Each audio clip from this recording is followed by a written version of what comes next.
Channel पर अभी हाल ही में मध्य प्रदेश के अंदर एक और आपका जॉब का नया रिक्रूटमेंट का नोटिफिकेशन मतलब ऑफिशियल आपका रूल बुक आ चुका है। ये जो आपका डिपार्टमेंट है, ये डिपार्टमेंट का नाम है आपका मध्य प्रदेश मतलब एमपी पावर आपका जनरेटिंग कंपनी लिमिटेड। ये जनरली जो हम लोग विद्युत विभाग में जो देखते हैं ना, उनके ये पद हैं। यहाँ पर जो आप देखोगे ना, recruitment on various cadres in state power sector companies. अब जैसे सभी को पता है कि भाई मध्य प्रदेश का जो भी आपका विद्युत सप्लाई है वो प्राइवेट हाथों में जा चुका है या फिर सेमी गवर्नमेंट आपका हो चुका है, तो उनमें जो भी पद होते हैं उन पर जो भर्तियां होती हैं उसके लिए आपका नोटिफिकेशन है 2022 और 23 को लेकर। ठीक है, जबलपुर, डेट आपके 21/2 और 2023 को। ये सारे आपके नेम ऑफ कंपनी, इतनी सारी कंपनियों में जिनके जो मेन फंक्शंस हैं इनमें आपका नोटिफिकेशन यहाँ पर आया है। अब इनके लिए क्या क्राइटेरिया है, टोटल नंबर ऑफ वैकेंसीज क्या है, कौन कौन फॉर्म फिल कर सकता है, इनकी सैलरी क्या रहेगी, कैसे अप्लाई करना, ये सारी चीजें हम लोग यहाँ पर देखने वाले हैं। अब ये सारी आपकी जॉब्स हैं, मतलब असिस्टेंट इंजीनियर, मैनेजर, ठीक है, असिस्टेंट इंजीनियरिंग मतलब एक तरीके से अगर आप देखोगे junior engineer, manager, HR trainee, law officer trainee, fire officer, ठीक है, अकाउंट ऑफिसर, ये सारी आपकी जॉब्स है। टोटल अगर आप वैकेंसीज की बात करोगे ना, 444 तो आपकी ये वैकेंसीज है। फिर इनके अलावा आपका पोस्ट ऑन कॉन्ट्रैक्ट बेसिस, मतलब आपका जो कॉन्ट्रैक्ट बेसिस पर जो पोस्ट रहेंगी टोटल सब मिलाकर आपकी 453 पोस्ट हो जाएंगी, मतलब परमानेंट हो जाएंगी आपकी 444 और ये सारी मिलाकर आपकी टोटल हो जाएंगी यहाँ पर पोस्ट कितनी, 453। अब इनकी हम लोग समझते हैं क्वालिफिकेशन। देखो यहाँ पर इनका जो सिलेक्शन का जो प्रोसेस होगा वो क्या होगा, प्रोसेस ऑफ सिलेक्शन या selection process, short listing of candidate shall be done on a basic off score obtained online examination. मतलब आप जैसे व्यापम के दूसरे एग्जाम देते हो ना, ऐसे इनका भी एग्जाम होगा, कंप्यूटर बेस्ड होगा, सीबीटी बेस्ड होगा आपका, जिसमें 100 नंबर का आपका जो पेपर होगा, हैविंग मल्टीपल चॉइस, मतलब आपके एमसीक्यू फॉर्म्स के क्वेश्चंस होंगे, एक क्वेश्चन का 1 नंबर मिलेगा, ठीक है, 75 क्वेश्चंस इन रिलेवेंट आपके discipline and 25 questions general awareness and आपका एप्टीट्यूड। ये पूरा आपका एग्जाम का यहाँ पर स्ट्रक्चर होगा। ठीक है, ये पूरा आपका एग्जाम का स्ट्रक्चर रहेगा। अब कौन कौन से एग्जाम सिटीज में आपके एग्जाम होंगे, जैसे आप लोग फॉर्म भरते हो ना, इंदौर, भोपाल, उज्जैन, ऐसे इनके सेंटर जो रहेंगे वो भोपाल में रहेंगे, जबलपुर रहेंगे, इंदौर रहेंगे, सतना, उज्जैन और ग्वालियर में इनके सेंटर रहेंगे। ठीक है, एप्लीकेशन की अगर फीस देखोगे ना तो थोड़ी सी आपको ज्यादा लगेगी, क्योंकि व्यापम के जितने भी दूसरे एग्जाम्स होते हैं उसमें 500-600 रुपए का फीस आपको देना पड़ता है, लेकिन यहाँ पर अगर देखोगे तो जनरल कैटेगरी के लिए 1200 रुपए and SC ST OBC EWS इन सभी के लिए आपका 600 रुपए। ये फीस थोड़ा सा यहाँ पर आपको ज्यादा देना पड़ेगा। ठीक है, फीस थोड़ा सा आपको ज्यादा देना पड़ेगा।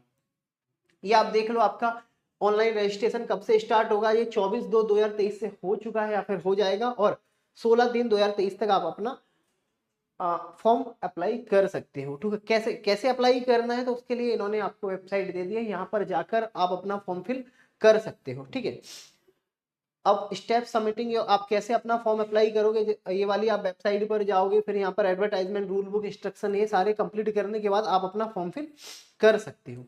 तो ये सारी चीजें हैं जो अब आप लोगों को यहाँ पर ध्यान में रखनी है। अब डायरेक्ट आप लोग पेज नंबर 11 पे चलो। ठीक है, डायरेक्ट आप लोग पेज नंबर 11 पर चलो। आप लोगों के काम की चीज ये रहा, कैटेगरी क्या है, मतलब आपकी क्वालिफिकेशन क्या है, हर कैटेगरी की आपकी क्वालिफिकेशन यहाँ पर क्या रहेगी।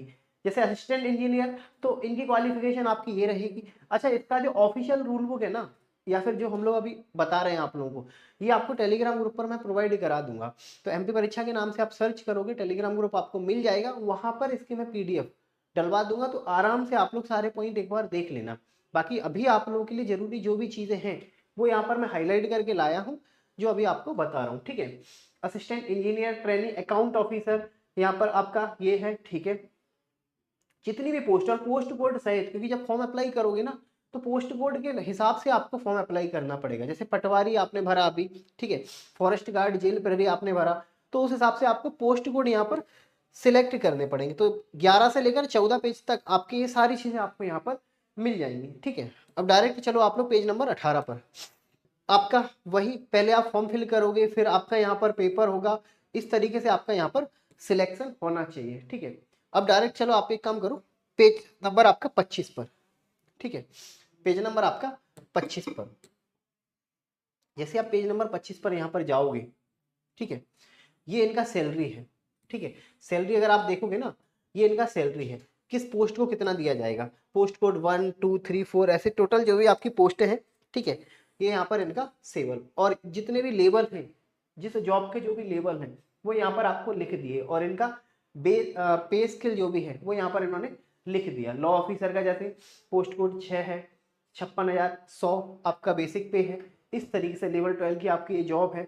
इस तरीके से यहाँ पर आप लोग देख सकते हो। नेक्स्ट आपका जो पेंशन का सिस्टम है वो भी इन्होंने बता दिया कि भाई पेंशन क्या रहेगा। और प्रोविजन पीरियड जब आप देखोगे पोस्ट कोड 1 से लेकर 8 तक आपका 2 साल का प्रोविजन पीरियड है, ठीक है, और 9 से लेकर 12 तक आपका 3 साल का यहाँ पर प्रोविजन पीरियड रहेगा, ठीक है। अब 28 नंबर पेज पर चलो। एज क्वालिफिकेशन देखोगे तो एज तो यार बहुत है, हर कोई अप्लाई कर सकता है, क्योंकि देखो 21 साल से आप छोटे नहीं होने चाहिए। और मैक्सिमम एज की बात करोगे तो ये देखे रखा है 43 48 43 हर कैटेगरी की, ठीक है, ये आपको हर कैटेगरी की देखे रखी है। अब डायरेक्ट आप लोग पेज नंबर 35 पर चलो, ठीक है, पेज नंबर 35 पर। अब आपके लिए जो भी काम की चीजें हैं, चाहे वो क्वालिफिकेशन में ले लो, चाहे वो आप यहाँ पर वैकेंसी में ले लो, वो सारी चीजें मैंने यहाँ पर आपकी बता दी है। जो कॉन्ट्रैक्ट बेस की जो जॉब है ना, 9 वैकेंसी जो आपकी कॉन्ट्रैक्ट बेस पर है, उनका आपका पूरा कॉन्ट्रैक्ट का टेन्योर कितना रहेगा, ये सारी चीजें उन्होंने यहाँ पर बता दी। तो एक बार अगर आप इन सभी वैकेंसीज के लिए एलिजिबल हो तो एक बार पूरा रूल बुक को रीड आउट करके इसे अप्लाई जरूर करना, क्योंकि ये ऐसे वैकेंसीज हैं जो ज़्यादातर कैंडिडेट को नहीं पता चल पाती हैं, या फिर इनमें बहुत कम कैंडिडेट अप्लाई करते हैं। तो इनके लिए आप लोगों को जरूर अपना फॉर्म फिल करना है अगर आप लोग इनके लिए एलिजिबल हो। बाकी इनकी तैयारी कैसे करना है